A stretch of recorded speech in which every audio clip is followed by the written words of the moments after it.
I don't hear you, brother. Oh, there you go. What's going on, brother Lance? How you feeling, man? Yes, feeling good, brother. I'm so happy. The week went by.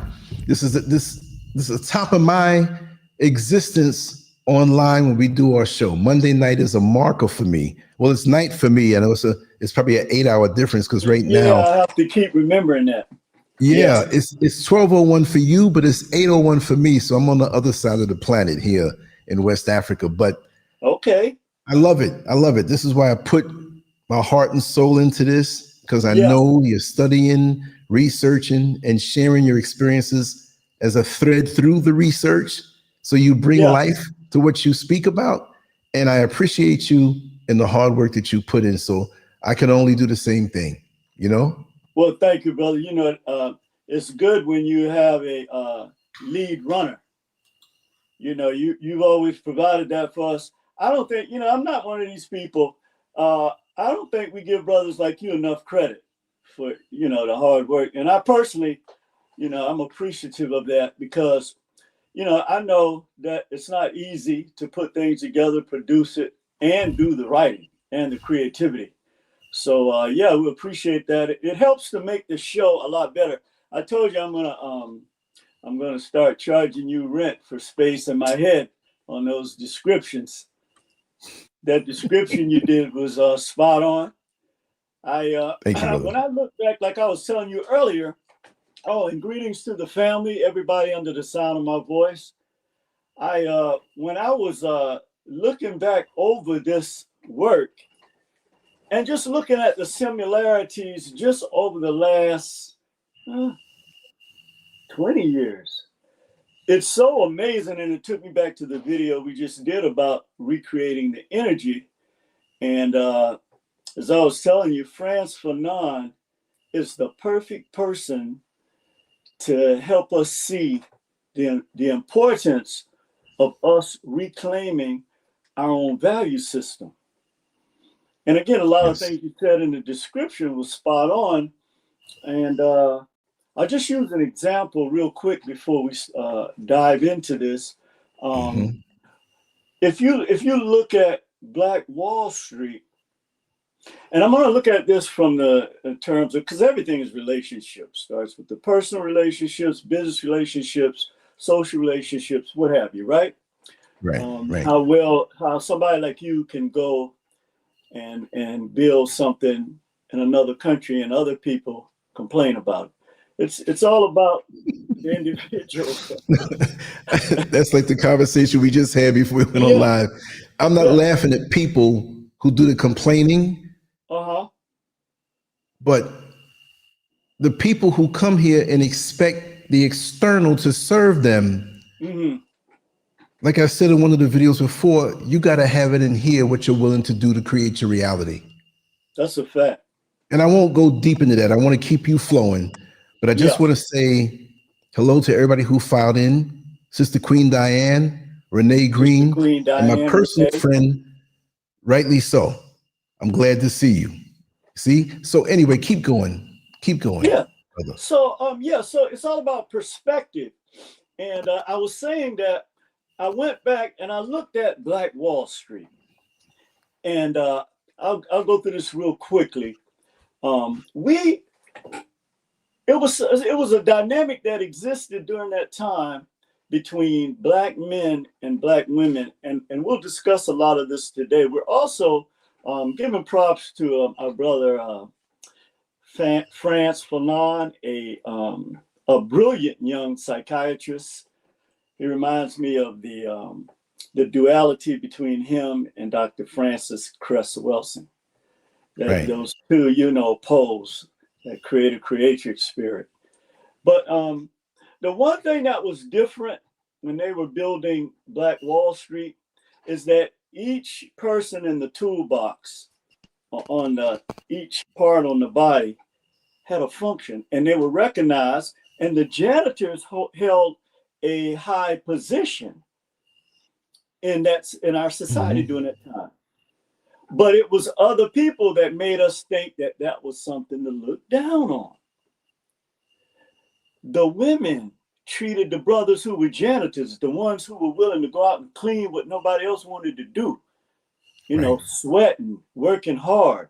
The women had more respect for that. They didn't care about his position as far as fiat or any of that. And I said to myself, that's it. That's part Yeah. of it. That's a big part of it right there. And this is the fundamental formula. And then the other thing was the language, how they respected each other, like Mr., Mrs., Miss, you know, appropriate title or what have you. Yes. And I look, and so, and the people who were the bankers, the business people, the nurses, the midwives, we did have doctors, and also attorneys.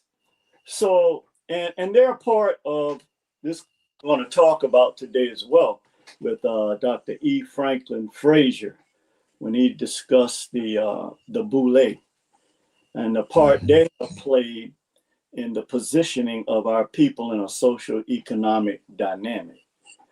But you know, brother, Yeah.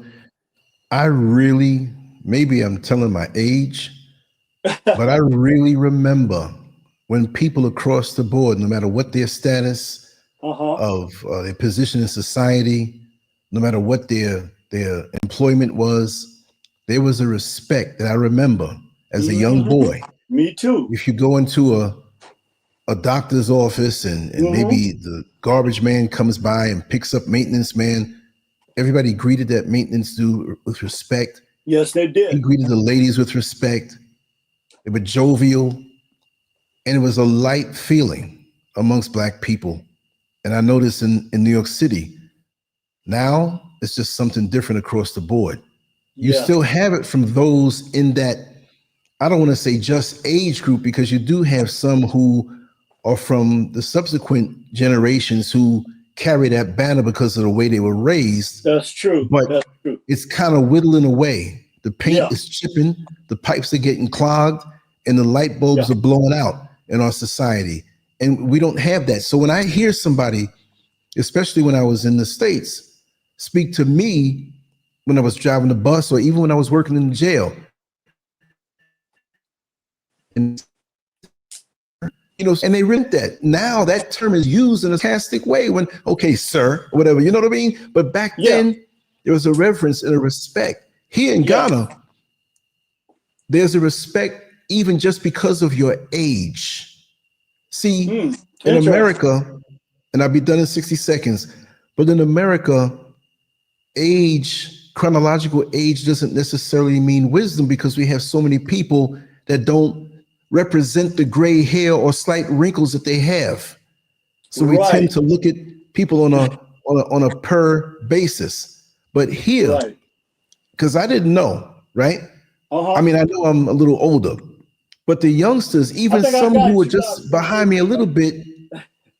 Oh, you can't hear me? No, I said I think I got you by a few years. Oh, well, let me tell you something. The way you take your walks, that long reach you got, that lean face, you're healthy, brother. I know you can go 15 I rounds. try to stay But healthy. but the guys here and the young ladies, not just kids, Mm-hmm. I thought it was something gay. Number one, right? I'm No. gonna say why. I had this guy, oh, how are you, daddy? Daddy, how are you? And me from the culture I'm from, Right. why this guy joker calling me daddy? You know, I worked in the jail and in the prison. You don't call the next man daddy.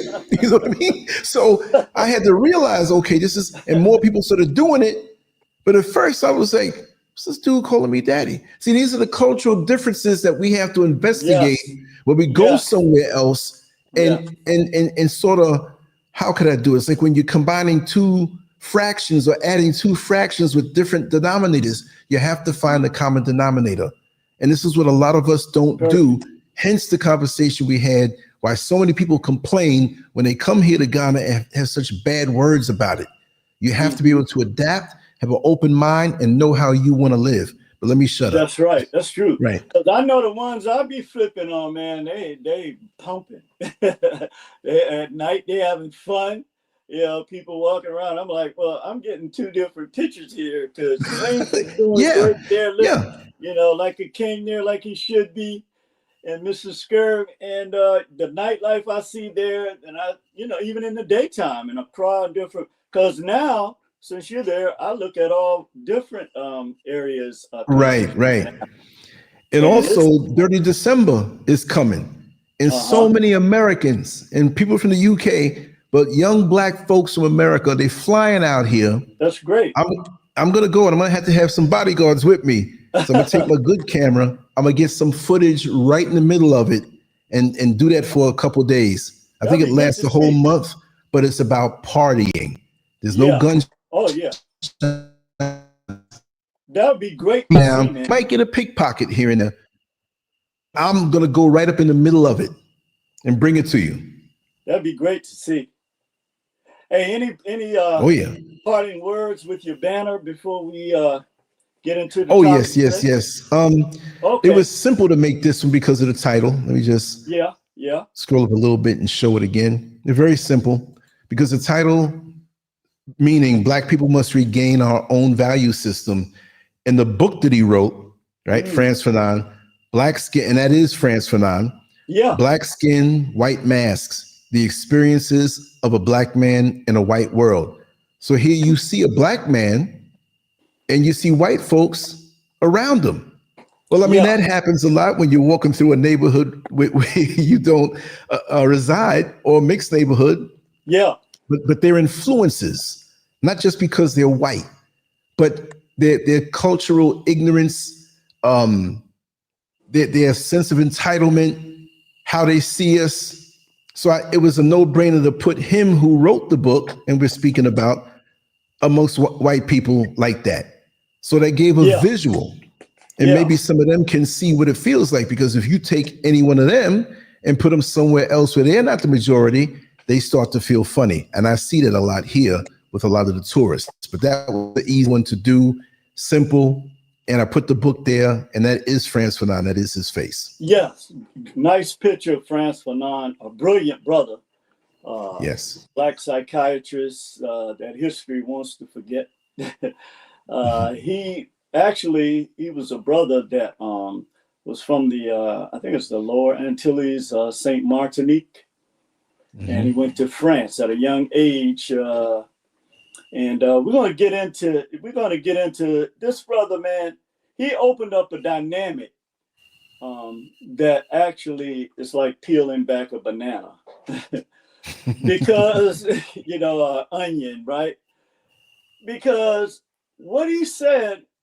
And then you can look at the works of Dr. E. Franklin Frazier, the great sociologist here in the Black Boule. And I was talking about Steve Coakley, the brother out of Chicago. They really presented the real facts to us so we could see the real picture. Because Right. one of the big problems about allowing other people to put the value that we follow in our systems is that they tell their story, or they tell our story through their eyes, which is impossible. Okay. That cannot be, that's against nature. Again, the old apple orange tree comparison or metaphor, it's just not possible. However, we have accepted that. So I want to start out the title today, Black People Must Reclaim Our Own Value System. And what I want to do, I just want to walk through about maybe 5 points here before we start talking about white skin, black mask, and Frantz Fanon and his experiences there in France. And by the way, he joined the army there that fought against fascism, which interestingly is raising its ugly head in our society again now. Wow. He died at an And, early and age. as you start, I'm gonna step away and tend to some food that I have put away. Okay, brother. So I'm gonna bring it right back. I'll be back in 3 minutes. All right. Absolutely. I'll carry on. Okay. All right. Black people must reclaim our own value system. So let's talk real briefly about what a value system is. A value system is a set of principles, beliefs, or standards that guide how people, groups, or societies decide what is right or wrong, what is important or unimportant, good or bad, or how your perspective on this is formulated. Also, it's a moral or ethical compass. It's a framework that people use to make judgments and decisions. Values such as honesty, freedom, respect, loyalty, justice, or compassion can be considered a part of a value system.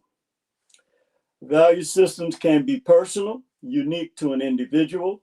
They can be collective, shared by a culture, or they could be community, religion, or organizations.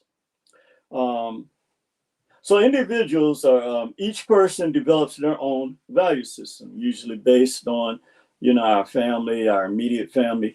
I'm reminded of this term in psychology. It's called the nature-nurture controversy. What are we affected by more? Our immediate family in which we are born into and raised, or the external environment in which we are raised in a wider context. And it's a good theory, I think it varies based on, your individual cultures. Also, you have family, culture, religion, education, and personal experiences. Societies or cultures, communities form shared value systems. Institutions or organizations, schools, companies, or governments. It defines our core values, or it defines the core values of a nation, or a nation's constitutionally protected values. And I always like to say that Black people are a nation within a nation, so like Taiwan, by default, what you call the default nation. Okay, and that is because based on our consumer statistics, and I just want to take the time to say, I'm just so impressed with our people now, because see, and I saw something that was so funny that yesterday, I believe it was, where now they have all these Black Santas everywhere. It's like now that Black people are really woke, our pineal glands are wide open, and we see all these little silly games that you used to have us caught up into to okey doke our fiat. Then now it's just funny, like what they're doing. It's just really fun. Again, I'm just so, because I know how people take a lot of flack. I'm one of the ones that do it myself, not in a malicious way, but just, the observation aspect. So if we can punch each other in the gut, then we should be able to say, hey, yeah, right on. Black folks got it now.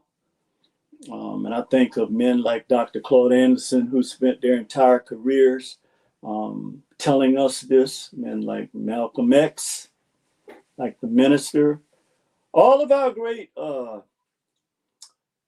leaders who actually, and a leader is somebody that comes out of you, not someone that's appointed, okay, or Marcus Garvey. All of these men, they came out of the experiences of the Black diaspora. And that's extremely important, because we know this game that they continue to play with our people. In some ways they're kind of successful, but the one thing, and let me finish up this real quickly, because I want to make a point about this. But it also can be organizations, schools, companies, or governments. So it defines core values of a nation or a nation's constitutionally protected values. And also then within that nation, you have philosophers and thinkers. And I was saying that if you were a nation just based off our $2 trillion purse, you would be in the top 15 in the world. Now let that sink in for a minute. You would have the GDP of a country like Canada and Italy, but it wouldn't have the wealth and accessory value. It would just be in our purchasing power. So now we're using our power the way we have to be. You can just sit back with popcorn now, okay, agree on what you're going to do. And I tell people all the time, Martin Luther King is a great man, okay. However, if it wasn't for that Montgomery boycott, those people wouldn't give a damn about Martin Luther King or nobody else that was marching, okay. And it's all our fight, although we had to have, these fight battles and this, extended war on a lot of different fronts. It is the corporation or the corporate structure in America that has held Black people economically, socio-economically in a certain class, like in a feudalistic system. Serfs or peasants. Even though we have broken through some ceilings, ultimately, like Dr. Claude Anderson said, you have to be team Black. And again, living in California have opened my eyes to things that I didn't see growing up on the East Coast. People from other cultures, they don't try to make no excuse about them spending with their own. Okay, they're not trying to make no excuse. They go to where their restaurants are, where their stores are. Now, occasionally, because you have the model minority thing that's going on. Now, again, you can't have growth without pain first, okay? But a lot of people don't like to go through the pain or through the metamorphosis, the cocoon experience. We just want the icing on the other side, okay?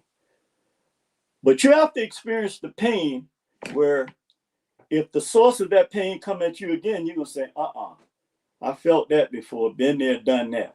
I ain't trying to feel that no more. And so by default, you have to use what has been given to you as a collective strength. And this is part of what we mean when we say you have to reclaim your own value system, because ultimately, if we don't, it's going to cripple us moving forward. So finally, about a system, a value system, before we get into Frantz Fanon, they had this thing where philosophers and thinkers influence broader ethical or moral systems. So when they separate us based on, like now they're doing it through religion again, which has always been, the Roman ideology. But they're making it so clear, not just to Black folks, but to the model minorities. Okay. So at some point, they're going to have to come just through the sheer laws of nature and pain. They're going to have to go through this. There's nothing that Black folks can do. And see, there's one demographic that has not experienced that, and that is white people. And one of the ways in which we have to acknowledge they're the dominant culture. Okay, so again, I know that we attack because we've been attacked for so long and everybody, but we've got to dial it down now, okay?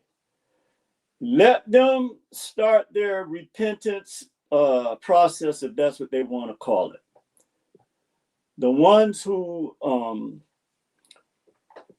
put faith in the system, just like all Black folks have always done, now they have to see the consequences Just like when they hold our feet to the fire, we make one mistake in life and then they try to ruin our whole lives. Okay, a lot of brothers go through that, sisters too.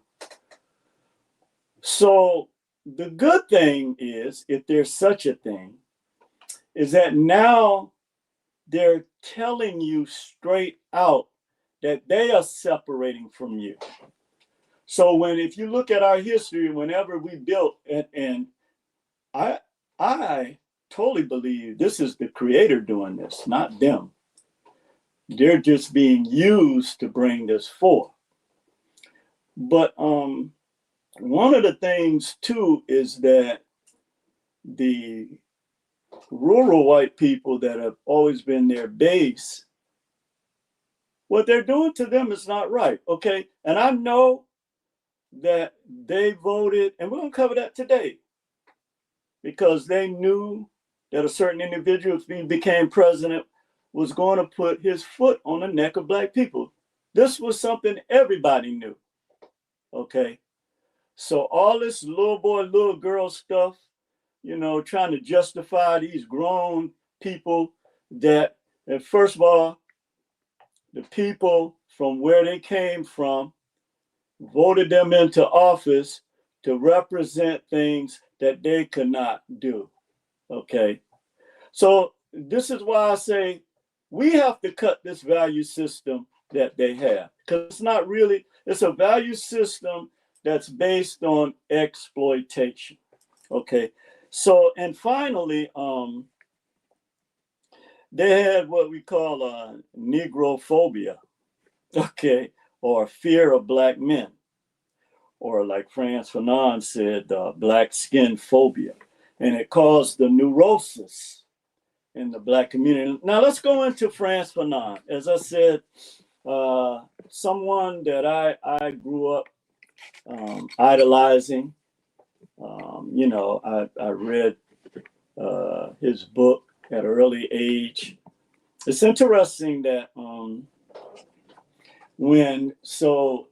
just the fact that here you had a young brother, 19 years old, that had a purpose that he was committed to, and he was not deterred, then this was something that they felt like, okay, we got to cut this at the root.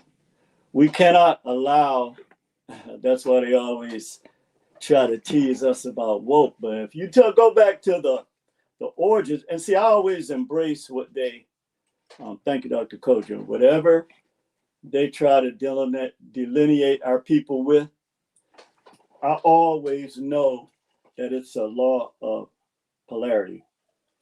I always know that. So I have to take the opposite position. And that's something I see now that black folks are coming to grips with. You don't have to be nasty or against somebody. You don't have to call people names and talk about black folks were better off when they was in slavery or in the 40s or what. We don't have to do that. That's low vibratory, okay, behavior. We don't have to vibe like that, okay? So stop trying to want to be these nasty, soulless vampires that have not only destroyed our community, like Dr. Chancellor Williams said, the destruction of Black civilization, but have destroyed their own civilization with these pan-European wars. And now they're going against the very class of people that gave everything to them and sacrificed all their businesses. See, I don't get caught up into this bull crap about, the thing is I know the difference between right and wrong. Okay, it's wrong. I'm not going to get into that. I'm going to stay on point with this. But we're going to go into Frantz Fanon. The book was written in 1952. As I said, he came from Saint Martinique and moved to France. And there he started his life's work, okay, and became a brilliant medical doctor and psychiatrist at a young age. So it took a lot of discipline, and it took a lot of vision for him to accomplish that. And so in 1952, when he wrote Black Skin, White Mask, or when it was published, he had submitted it as a sort of dissertation. Okay, but it was so egregious to the system that produced this that they said, nah, this is unacceptable. So he just published it as a book. And we're glad that he did. Okay. So one of the big key words or terms that he talked about as we go into this was a term called cultural assimilation. And this was colonial racism. He said that colonial racism has pathological effects on the native population. It is the process that actually occurs when the native culture of the colonized people is replaced by the culture of the colonial powers. Now that's a very, very important point. And see, this happened to Black folks wherever they went in any of our lands that they went to. This cultural assimilation took place. And I want to read that again because I want to discuss something real quick that is affecting Black people today. Welcome back, brother. Yes, I'm here. I'm here with you, brother. Yes, sir. It's like when the trainer leaves your corner. You know what I'm saying? So, but cultural assimilation, very, very important term here that Frantz Fanon actually brought out. And a lot of white people during this time, white scholars had major issues with this. They had never heard what they called a Negro bring out this type of insight to their system. Mm-hmm. Cultural assimilation. Colonial racism has pathological effects on the native population. It is the process that occurs when the native culture of the colonized people, when our culture, our values, our standards is replaced by the culture of the colonial powers. And so as I was saying, and as we was talking last, this happened to Black folks wherever they went. They replaced, and so you were penalized if you held on to any of the spiritual, psychological, mores of this, because language is not just spoken. Language is a culture, right? A cultural experience for those who are part of that culture. So when this is taken from you and it's replaced by the ones who not only the colonial powers, but it was done violently. Well, as they say, the violent taketh by force, right? So this was, they slaughtered and essayed a lot of our men and women. We don't like to discuss this part of history, but this is how we got here. And so Frantz Fanon really brought this point out. From that time, he was marked. Okay, so let's look at some of the other points he made about this this term, cultural assimilation. This process severely damaged the native population. One, first, the culture of colonialism prevents the colonized from developing an independent sense or identity, which in turn has a negative effect on their psychological development.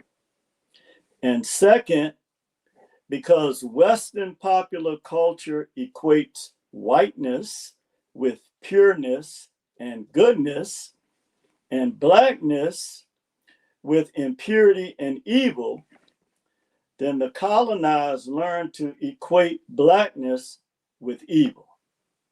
As a result, they grow up aspiring to be white. Now, I know a lot of you say, well, why is Neil reading that again? It's because a lot of times when you hear something for the first time, the brain may have missed different points because, you got a lot of different thoughts coming at you, being uploaded at different, at the same time. So, but the second time, it's going to sink in. So this point he made when he further talked about this cultural assimilation and the effects it had on the culture of replacing. Not just, it wasn't like they were coming and saying, okay, you can hold on to part of your language, your culture, your mores, your, I guess if you want to call it religion or your spirituality, you can hold on to that. No, they and then they forbade you, much like they did here. We're going to talk about, when we talk about E. Franklin Frazier's work, that was basically the same thing that Frantz Fanon experienced in France. So he said that,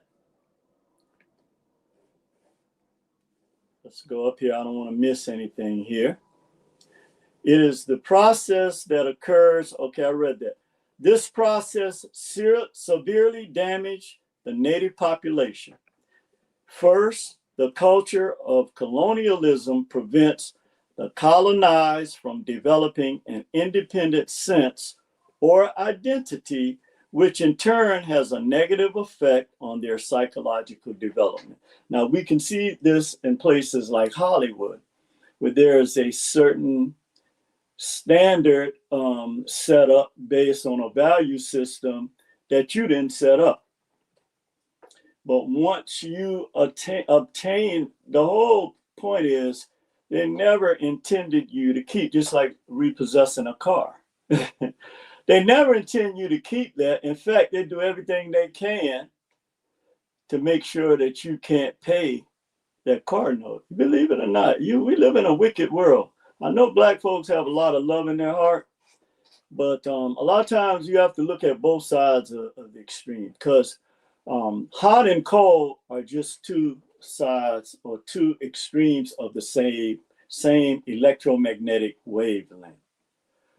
So that means that the same energy, that's why in physics you hear this term, that there's an equal and opposite reaction that happens, or cause and effect. All right. But this was a very, very important point. And so this is what happened to Black folks. We got to a point, and we'll see this more in the work of Dr. E. Franklin Frazier, when he talked about the Black bourgeoisie and the mulatto class, the lighter skin, or the children of the master, slave masters' children, or the colonizers' children. We'll see this more.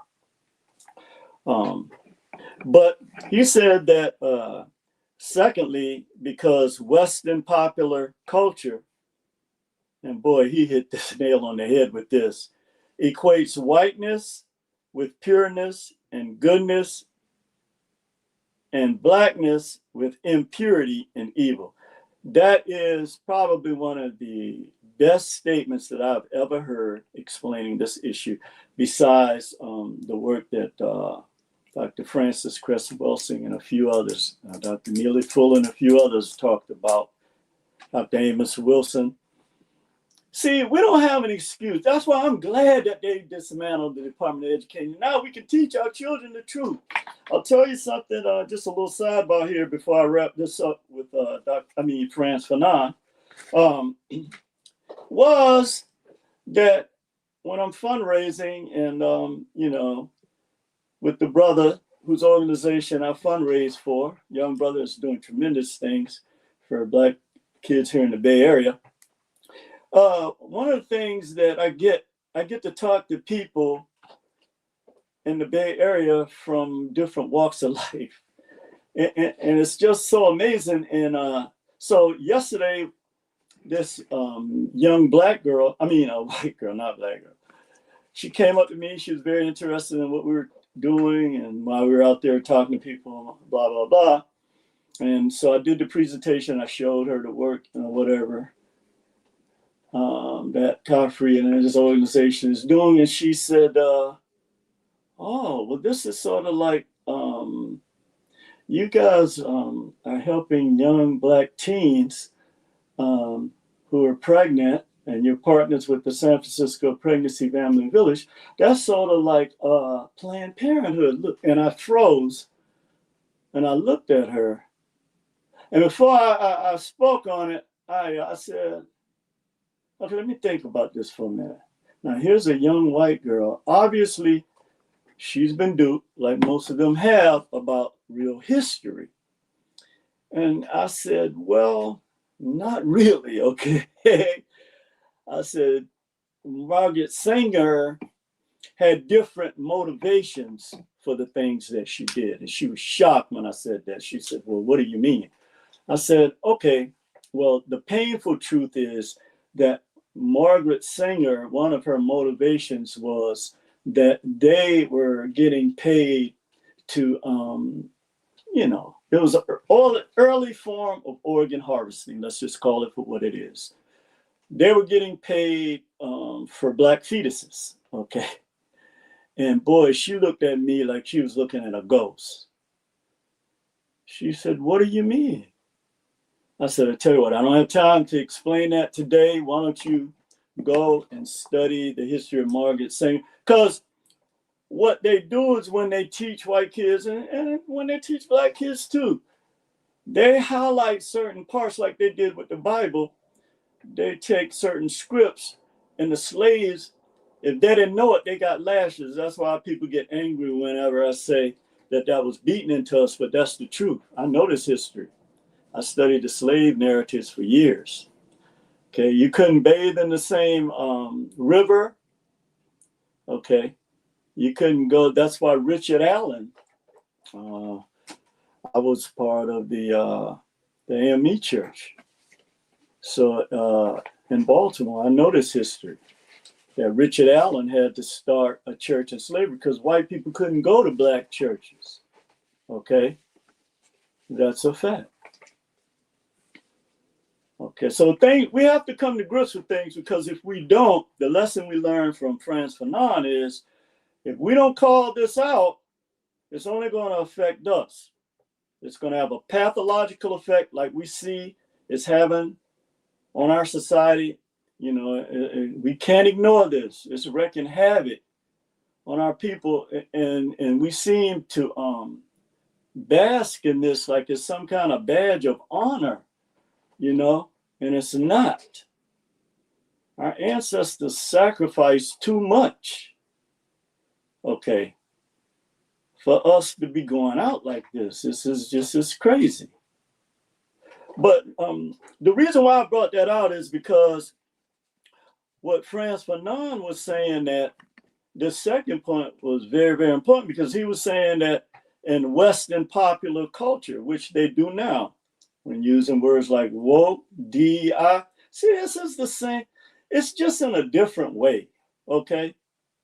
And now I saw this young brother trying to clear his name because AI used his face as a video threat against the United States. That's crazy, to put this young man's life in danger like that with all these sick people out here. Yeah, man, and he had to go on there, you know. But this is, again, this is what Frantz Fanon was saying. Okay, they'll do whatever, unless we're talking about casualties of war. They'll take out a whole, we know this history. They did the same thing with Dr. Miles Monroe. They'll take out a whole bunch of people. They'll take out a whole bunch of white people to get to us. Or now they're doing to the Latinos. But Miles Monroe was a powerful man. Say, oh my God, I learned so much from him. I sat in on one of his sermons. Yeah. It was at a juvenile detention center. Okay. And I didn't know he was there. Uh-huh. And as I walked past it, I didn't know if anything was going on there like that. But I saw one of the brothers who were locked up at the actual jail that I worked in. And he said, hey, because he was out, he was free. He said, man, you need to check this guy out. I said, okay, no problem. So I went and sat. I was probably like maybe 2 rows, 3 rows behind where he was standing and walking back and forth. It wasn't a podium or anything because it wasn't built for that. Yeah. But man, let me tell you something.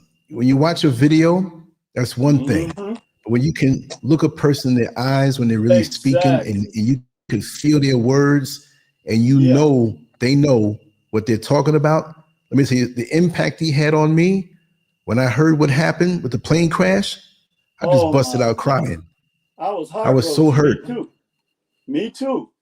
I mean, he was a very instrumental That in was, it's been a minute, huh?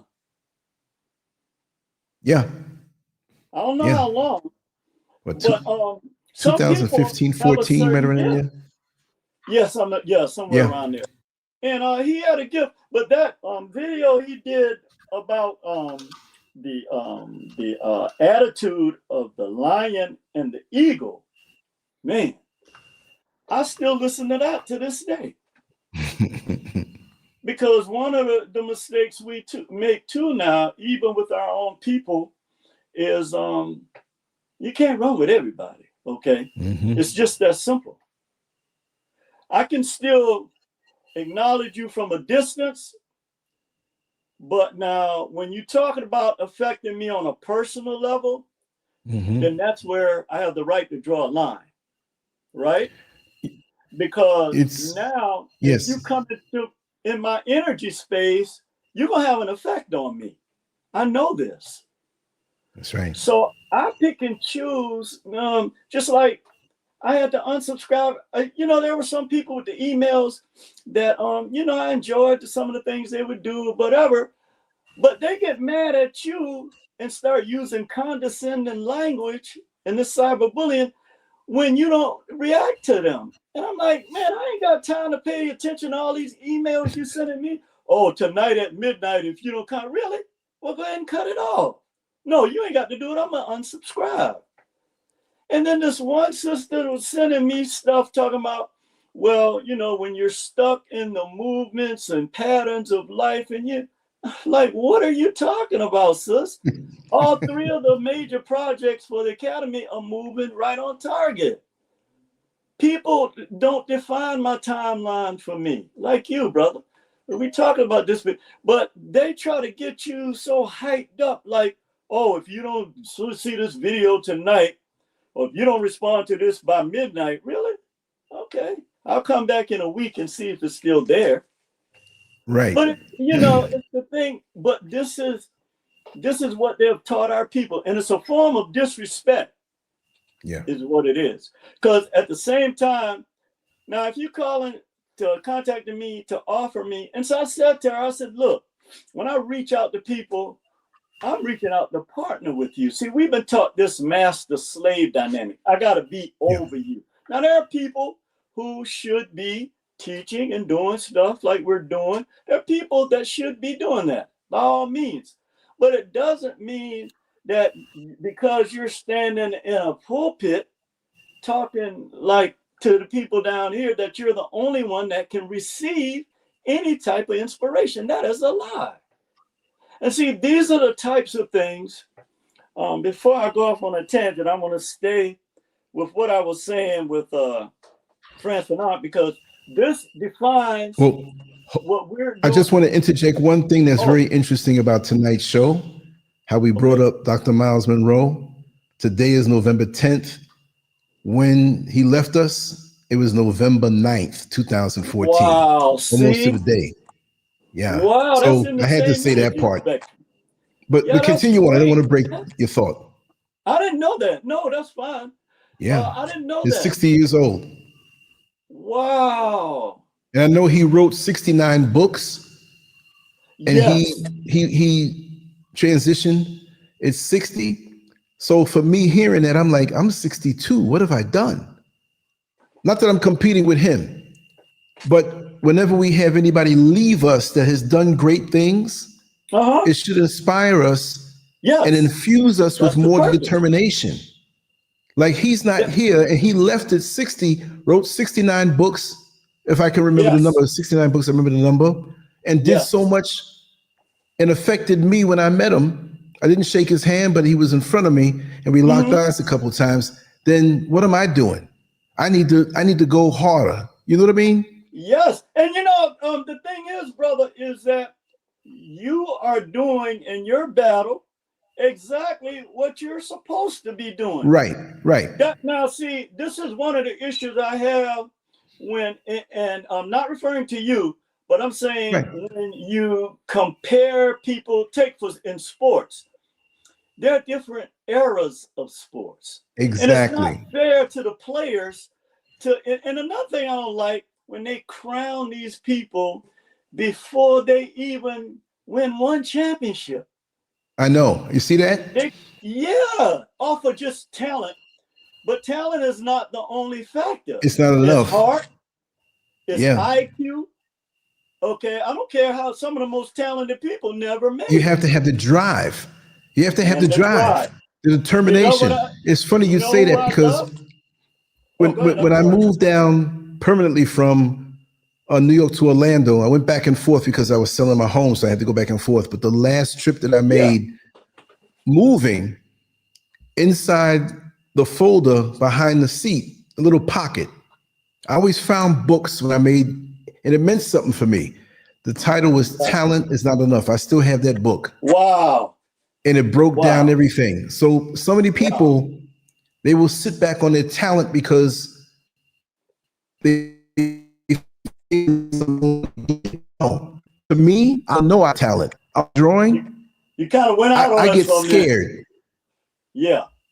Oh, You okay, told me yeah. that. Like I said, when I do a drawing, I sketch or something, it's the first time I'm doing it. I'm not saying, well, I'm a good artist. I could. No. This is the first time I'm doing it. I don't know if I'm good enough. I gotta push hard to do so. I never sit back on ego.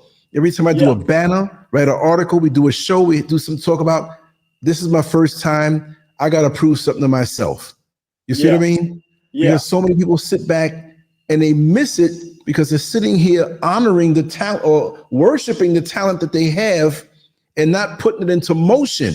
You're supposed to move like you have no talent at all and utilize it. You know, the mindset. Don't depend on that. The mindset. Yeah.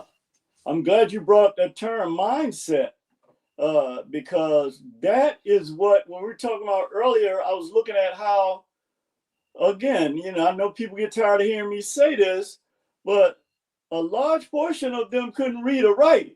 And the ones that could, they had mastered it to the point because, white people would use that too to make them feel inferior, right? But so it got to a point where, because the mindset of our people at that time was, you're my equal in the sense that you were created by the same creator that created me. And by that fact alone, you are worthy for me to treat as equal. Now, there are social positions that put us, in different positions. But one of the interesting things that you see that a lot of our people repeat too when they're in positions of authority is that master-slave dynamic. Okay. And in American dynamics, it's bad because they'll use that fact of supervisory power as a way to say, well, I'm better than you. When in actuality, the person that's serving you is in the higher position. This is another thing this is why, again, when we go back and look at our history, thank you, Creatrix, I was going to get to that. When we go back and look at our Mayotte laws, these are the values that our people live by. Mm-hmm. I was studying about the Choctaw in the Mississippi Valley region. The same thing. Our people always but always worship based on this divine energy that was in nature. And for you to separate yourself from that, this causes the type of internal pain that we can't explain. Okay, but yeah, kudos to Dr. Miles Monroe. But Lance, I wanted to make this point again because this is so very critical to our topic today. Because sure, one of the things that and it even affects us, we know that in our subconscious, Caesar Borgia is there. Okay, you can't wipe that out. But here's what Francis Fanon was saying about this. And psychiatrists, they deal with the subconscious mind more than the conscious mind, right?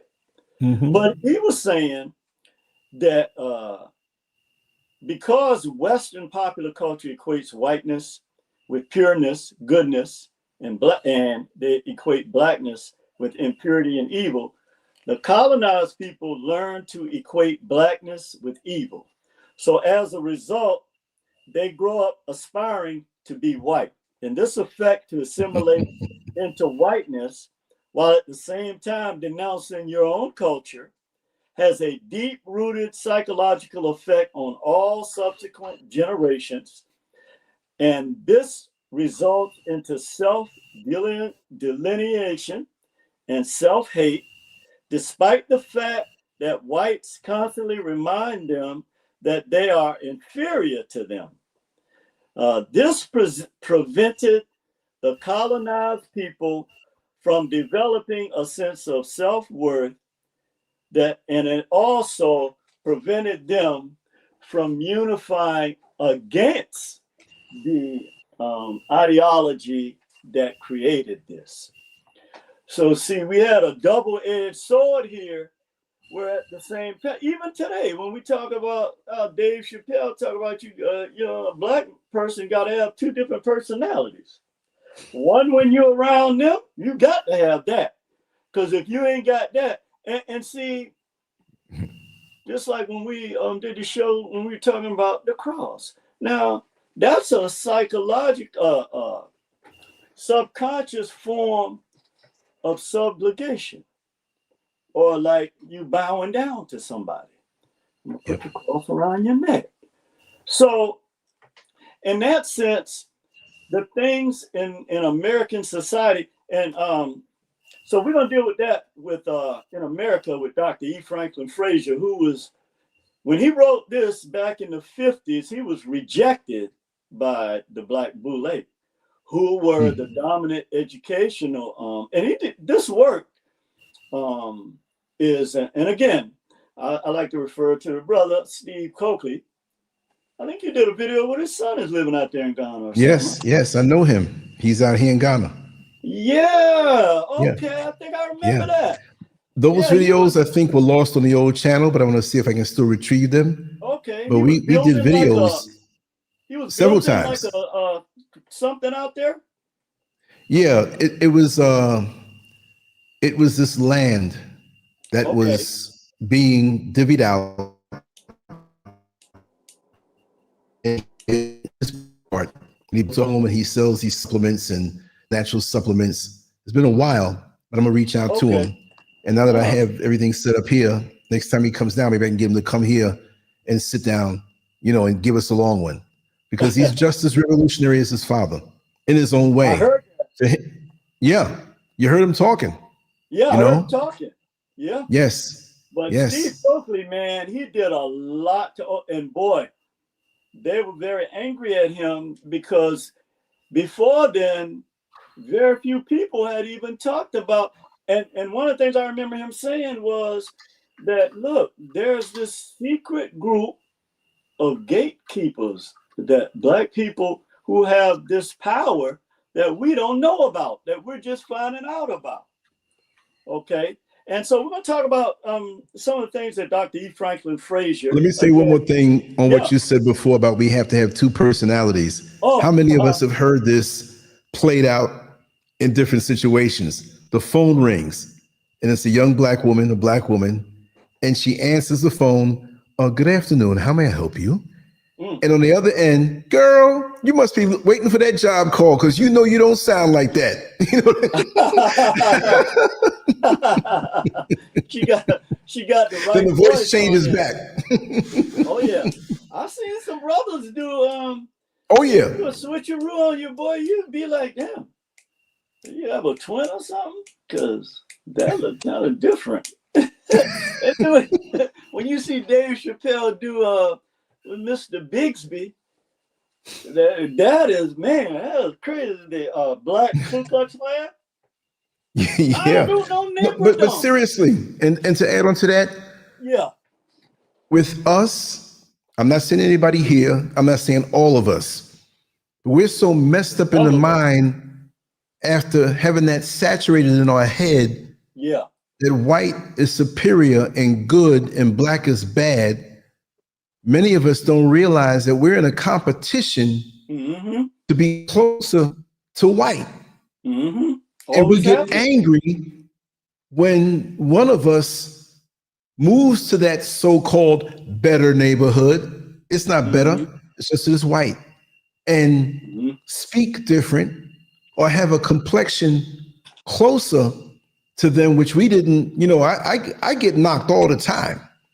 There was a comment that was left on one of the videos I did a few days ago. Why'd you put that sister up there? Well, you white anyway. You evil, you white anyway. Why don't you? I'm like, Call comments you because what? of some, but I showed it. I don't know if you can see it, but I'll highlight it again. I get a lot of that. Well, you ain't really black. You ain't so and so, and I'm like, I didn't know that. really? Uh-uh. But some of us are in a subconscious competition to be closer to the former slave master. And if we can't get or we don't feel anything good about ourselves, this is deep, man. I don't even know how to begin. Well, I'm gonna do a show Deep. on it. I'm gonna have to do a Yeah, rant it's on it and deep. just go off into another atmosphere with it. But we still have that. Yeah, we We do. still have that. Mm-hmm. But go ahead, brother. I don't want to break the flow. No, that's an excellent point because no, that was, and it always takes me back to like I was using Black Wall Street as an example of something that not only can do, we did it. Right. Okay, so when And there were people tell many you Black start Wall to, Streets that we don't know huh? about. There are many Black Wall Streets that they took Yes, and killed off the people, knocked them off. And there was one I heard about that they turned into a lake. Lake Lanier. There you That's go. yeah, it's in Atlanta. Well, it's in Gwinnett County. It's north of Atlanta. We used Right, to right. go up there and hang out when I was going to Clark Atlanta. We used to go up there just every other weekend. But so Wow. a lot of people have drowned. And you heard about that? Mm-mm. Because the name of the town was Oscarville. And yeah, that is, man, it's like a haunted lake. That's how people look at it.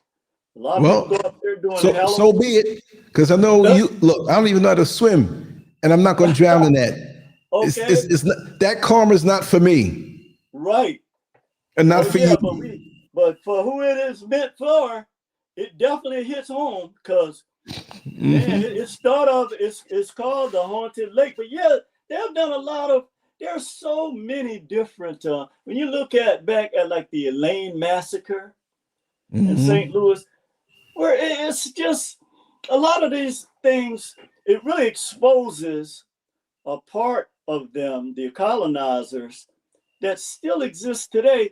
And see, one of the reasons that they want to destroy education is because, and they want to control what books. Now, in a lot of ways, like I was saying earlier, the fact that we have control over educating our children now is a great thing. We don't look at it that way. We look at it like, oh, we're not going to have the same value system that we got. The public school system ain't never done nothing for none of us. Okay. Mm-hmm. So it ain't, I mean, it's just, it's at a point The where, Wolf Master, before we move on, ask the brother about universal karma. I know you have some more points you want to make. And uh, thank you so much, Wolf Master. Much love, much appreciation. But he said, ask the brother about universal karma, which kind of fits into what we're saying about the yeah, drownings in this lake and oh what's yeah, happened to us. oh yeah. So the concept that I lean most towards, because of its proven ability to bring forth this manifestation, that there are universal laws that when they are transgressed, this is why they taught you about repenting for your sins, which they have never done, Right. but at the same time demanding this from our people.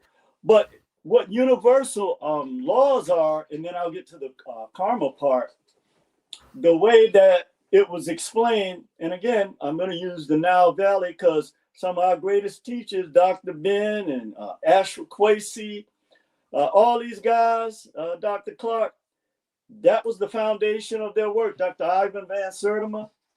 We have some great scholars here. The brother that just died, I know it's quite a few here. But at the same time, what they showed to us without a shadow of a doubt is that the Netaru, who were male and female, were different aspects of nature. So if you have a plant, if you have a tree, if you have air, if you have water, if you have fire, whatever that aspect of nature is, then the virtue of the polarity law, okay, the law of cause and effect, or the law of opposites, when that transgression takes place, then it automatically releases the energy for the karma. I hope that explained it for you, brother. Wolf Master? Yeah, that's what I'm talking about. The Wolf Master. Yeah, I've seen his name before. Yes. And thank you again, Wolf Master. Yeah, thank you. And greetings to the family out there. You guys are real troopers. But one of the things that we have to do, and looking at our history, is that you might not want to face this, but there's a natural karmic enemy, if you want to look at it that way. Okay, the way that we deal with things on the planet, that there is an opposing force. I should put it that way. Enemy is a strong word, and you have a right to defend yourself against this opposing force. In fact, this is what you're supposed to do. So there are three sides to karma. There's the actual act that causes the release of the karmic energy, and then there's the result of this. So it's always a three-sided head. In Western culture, they teach us about that things are two-sided, like the political parties, that you got to be caught one or the other. There is no in between, no middle ground. But that goes against universal laws. 369, because the lowest common denominator in the universe is 3. Okay, so that's why our ancestors always, did the pyramid thing that we've allowed again other people to claim. I don't care what their name is. That's our symbol. That's our original symbol. So what's happening now is the release of the Netaru. I think a couple of years ago we did a video about this, and that is the retribution aspect. If you want to look at it that way, I want to put it in that terms because it can help clarify what you were asking. Is that you can look at karma as a natural response to something and there is no power that can stop it. You might be able to delay it because sometimes it's not going to be immediate. But the other thing that goes with that and what's happening now too is that the earth is alive. So just like our organs actually have personalities. See, everything, but the way that the Western world has taught us is that whoever the slickest talker is the one that's on. No. That's at the lowest totem pole. So that's why they spend a lot of their time trying to outdo each other and talk with nothing getting done, And so this is why they don't want a third independent. What black folks really need to do is start a third party. That's what they need to do, just to keep it real. But the party that is going to help, with the things that you feel like you need. The other thing too is, we don't deal with quid pro quo, which is something for something or this for that. When you ever seen somebody give you if somebody give you something, I don't care if it's your own family, at some point it's going to be a boomerang effect. at some point. Do That's you right. remember you needed, and I did. So that's the other thing that we do more than anybody else. This is directly comes from slavery. I remember one of the slave narratives. They was asking her, and she this one black lady, and she was saying how the mistresses got mad at them when the masters wanted them. Like, how they gonna stop the master from coming into or bringing them in the big house? You're getting mad at the wrong person. And this is what our people do. They shoot the messenger down. They'll get mad at you. They'll get mad at me. But no, you need to be directing the energy where the source come from, not me. I'm just I'm like the parrot. The only thing is I don't regurgitate what my opposer regurgitates. I regurgitate. Right. Well, I know who my creative spirit is. You can't fool me about that. So, and again, unfortunately, in nature, when you see these hurricanes, volcanoes, they don't discriminate.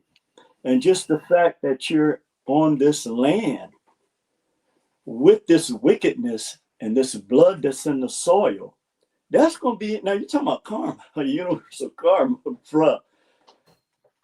People underestimate the fact of the amount of blood that's in this soil here, let alone Akebon and other places in the diaspora.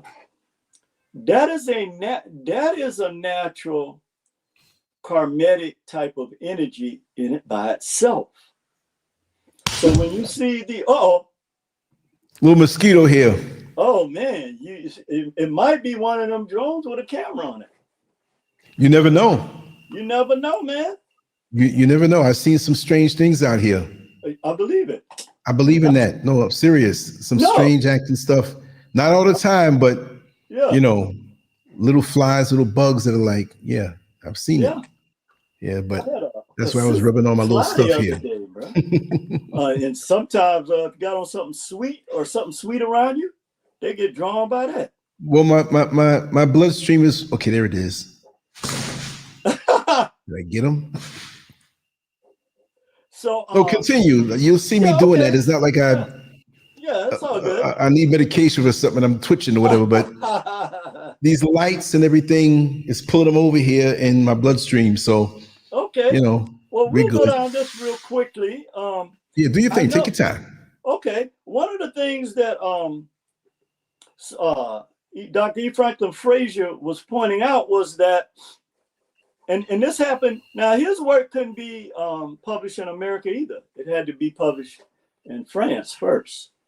So when we look at the dynamics of this, America has always sought to restrict our scholars, okay, and their work. But this black bourgeoisie, some of the things he brought out was very, very important. That number one, that blacks built their culture around external things. So in other words, the things that we look to and we thought had value, that's what we built our value system on. The other thing was the consumerism, to prove that they were prosperous, that some teachers at the time were making, $10,000, but they go out and finance a $40,000 house.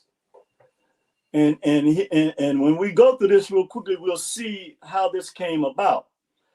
But he also said that this was what helped formulate this lie that blacks were prosperous, this illusion, and Hollywood mastered this.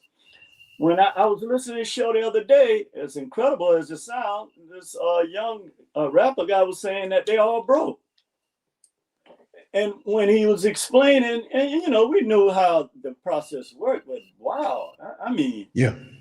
And one of them was saying how they was streaming stuff. I think it was Snoop Dogg was saying he had over 1 billion streams, and he was like, "Oh, well, I should be getting $1 million, huh?" And he got something like $45,000. But the companies that streamed it, they were the ones that get, and see that this has always been this dynamic. These corporations have always used our people, and that's why this boycott for this ridiculous holiday, where they got all these black Santas, you can burn them up. They got these black Santas. As a matter of fact, you know, there should be like they burn things in effigy. Should get a couple. One of them look like TD Jakes. You can get them and set them out on fire somewhere. But he brought out some very important things when he talked about this class of black people who basically saw themselves, like as Frantz Fanon brought out, that the other thing that Frantz Fanon brought out that that E. Franklin Frazier was saying, that when they slept with white women, this gave them some type of status symbol. So a lot of men would just get white women, a lot of black men, just so they can feel some proximity to white people. There has only been two really vital cultural traditions in the social history of the Negro in the United States. This is Dr. E. Franklin Frazier talking. The gilded tradition of the small group of mulattoes, or the light-skinned blacks, or children of the masses, was assimilated into the morals and the manners of the slave-holding aristocracy's family life. So the one thing that happened with these people, this class of people who were actually the gatekeepers for this system that we lived under, the socioeconomic system, was that they were, you know, the lighter skinned ones. And they saw their proximity to the value system of whites as the ultimate thing to aspire to. Okay, the culture of the black folks who gave the world the spirituals, and the mulattoes psychologically thought like the slave owners. So here again, we see this dynamic where, and this still exists today, that there are some black, not just black men, there are men from all cultures that think just like the colonizer, think just like them. Okay, they're part of that system. And also that the masses thought like the slaves. So here again, we see this dynamic that exists. Like Malcolm said, the house nigger, field nigger existed. The other dynamic that existed too in this situation was that the woman ruled, or the black households in slavery, and men had to be subjugated or subservient in the home. And see, this dynamic is something they don't talk about that had a serious effect on our children. On black relationships. We know about them saying that the black man couldn't be in the home, but at the same time, it also had a pathological effect on us. And then primarily in Charleston and Louisiana, mulatto families that acquired as part of their family traditions the patterns of behavior of which were associated with the ideal of the Southern gentleman and Southern lady. Some families took pride in the fact that a mulatto ancestor or a white-looking ancestor could not be distinguished by physical appearances, dress, mannerisms, speech, and from the half-white brother. So that says a mouthful right there. So these black people, this class of black people, took pride in the fact that they were actually looked at as white people, as white men and white women, through their mannerisms, the way, and then they would look down on you when you didn't have these type of characteristics that the ruling class had.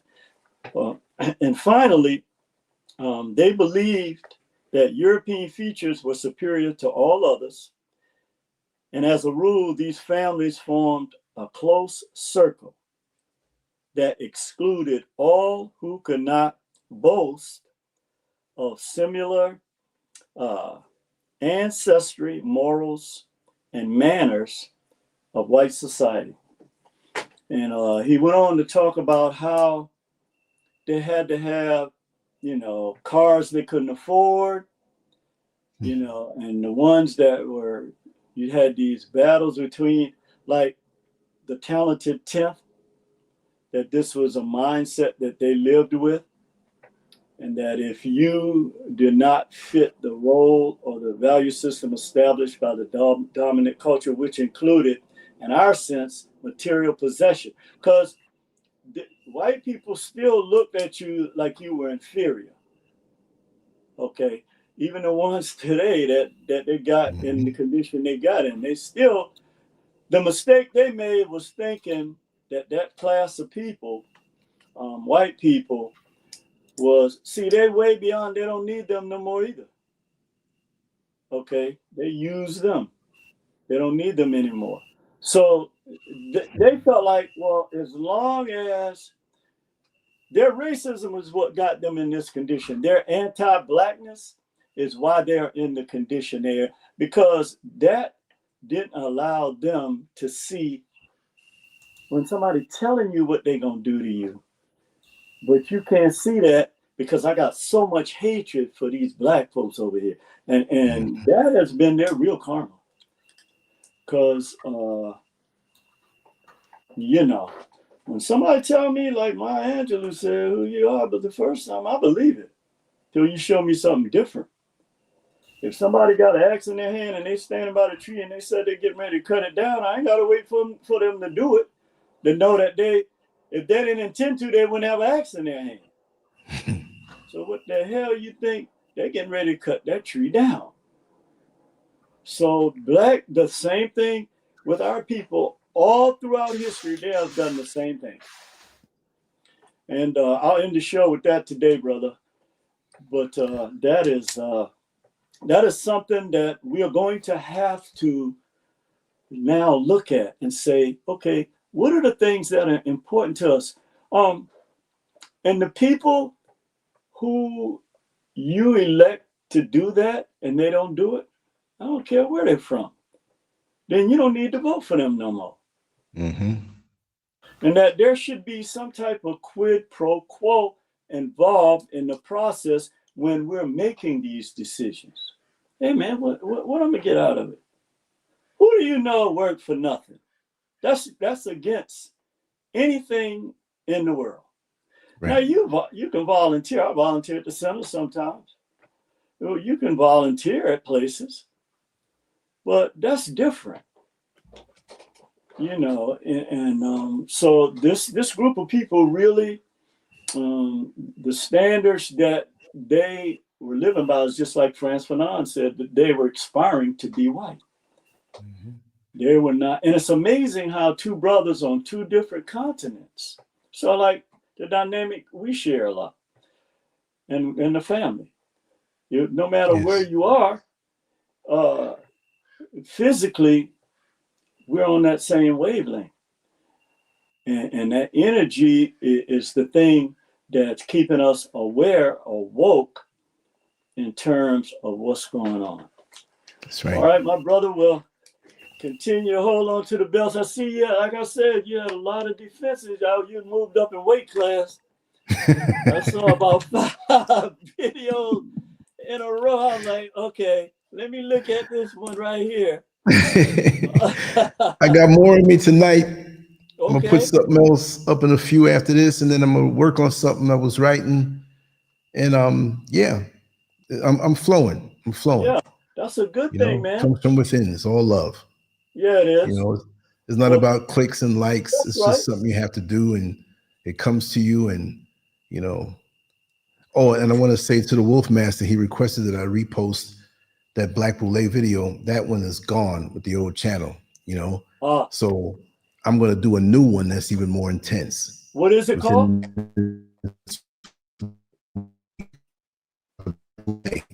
The Black Boule? Yes, yes, Oh, okay. Yeah, you fade yes. out They're gonna for a come minute. for me with that one. Yeah, that'd be great. Oh yeah, no, I'm gonna do another video with all that I had there, and I'm gonna freestyle it. And I'm gonna keep going until whatever's in me comes out. I'm gonna Great. say it. Yeah, Yeah, that's yeah, something that need to be explored more because those dynamics really affect our people today as far as you know looking at things to define the value of people, particularly our people, because we don't have access to a lot of resources again right. that they have access to. All right, my brother. Well, peace and Yes, love, brother. and Thank you I'll be so in touch much. again with you soon. Yeah, thank you, man. And thank you everyone for showing up and coming on in. And I can't wait till next week. It's going to be a long week until you come back. So I got to keep myself busy. But thank Yes, you, sir. brother. All right, Thank you take so care. much. And I thank everybody for showing up tonight. I got something I'm going to put up shortly. I might put it up in a few minutes. Matter of fact, let's do it that way. Let me make a correction here. And we already have the connection. Let's make the correction.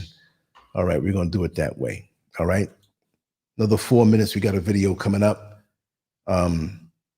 Short one, 15 minutes or so. But I think it's going to be effective. You need to see it.